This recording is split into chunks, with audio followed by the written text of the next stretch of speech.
How to make fake whipped cream glue full guide. Most people get this wrong by using real whipped cream, but here's why: it spoils quickly and doesn't hold decorations. The surprising truth is that you can make a fake whipped cream glue that looks real, holds firmly, and lasts much longer. Start by mixing white school glue with a small amount of shaving cream. The basic ratio is roughly 2 parts glue to 1 part shaving cream.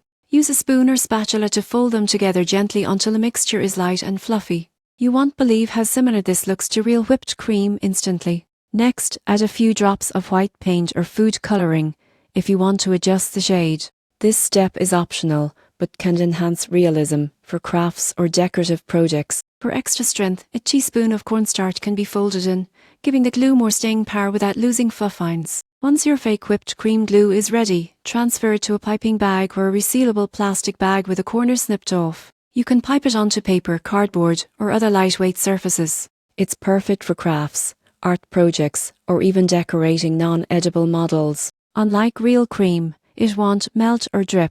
In conclusion, making fake whipped cream glue is simple and effective. By combining glue, shaving cream, and optional additives like cornstarch, you get a fluffy, realistic-looking decoration that holds well. Experiment with ratios and piping techniques to achieve the look you want.